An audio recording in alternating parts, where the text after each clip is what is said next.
Anil Emmanuel കൂടി നമുക്കൊപ്പം ചേരുകയാണ്. അനിൽ, നമുക്കറിയാം ADGP MR അജിത് കുമാർ ആഗ്രഹിച്ചിരുന്ന ഒരു സ്ഥാനമാണ്. അത് കൊടുത്തിരുന്നെങ്കിൽ ഇതിനേക്കാൾ സർക്കാർ വിമർശനം ഒരുപക്ഷെ കേൾക്കേണ്ടി വന്നേനെ. പക്ഷേ ഇതാ ശ്രീജിത്തിനാണ് DGP പദവി ലഭിക്കുന്നത്. പക്ഷേ അതിലും സർക്കാർ ഒരു പ്രത്യേക താല്പര്യം കാണിച്ചു. അത് എന്തിനു വേണ്ടിയായിരുന്നു, എന്തായിരുന്നു സർക്കാരിന്റെ ലക്ഷ്യമെന്ന് ഹൈക്കോടതി ചോദിക്കുകയാണ്. സർക്കാർ എന്തു മറുപടി നൽകും അനിൽ?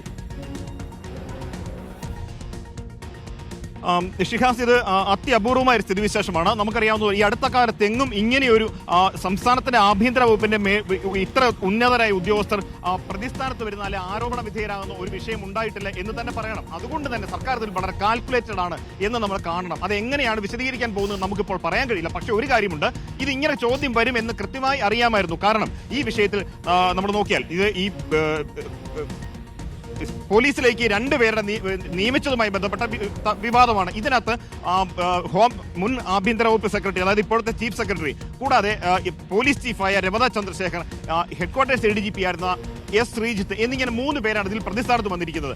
ഇവരുടെ മാത്രവുമല്ല, ഏതാണ്ട് 2 മാസത്തോളമായി ഈ പെറ്റീഷൻ, ഈ പൊതു താല്പര്യ ഹർജി ഹൈക്കോടതിയിൽ പെൻഡിംഗ് ആയിരുന്നു താനും.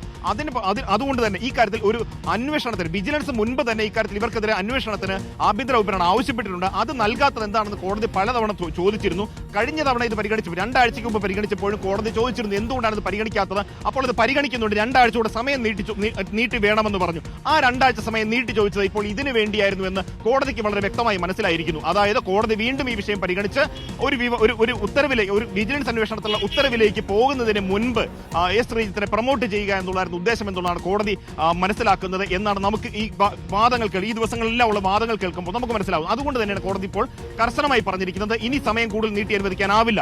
10-ാം തീയതി വരെ സമയം കൊടുത്തിട്ടുണ്ട്. പക്ഷേ അതിനുള്ളിൽ കംപ്ലൈൻസ് ആണ്, ഇത് കംപ്ലൈ ചെയ്യാനാണ് കോടതിയുടെ ഇതിന് മുൻപത്തെ 2 ആഴ്ച മുമ്പത്തെ ഓർഡർ കംപ്ലൈ ചെയ്യാനാണ് പറഞ്ഞിരിക്കുന്നത്. അത് പ്രകാരം അങ്ങനെ വന്നാൽ അടുത്ത കാലത്തൊന്നും ഉണ്ടാകാത്തതുപോലെയാണ് ഞാൻ പറഞ്ഞൊരു സ്ഥിതിവിശേഷം.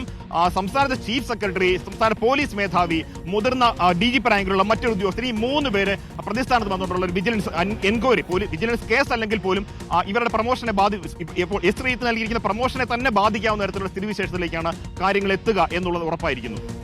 ശരി, ശ്യാം ദേവരാജും അനിൽ ഇമ്മാനുവലുമാണ് ഈ വാർത്തയുടെ വിവരങ്ങൾ നൽകിയത്.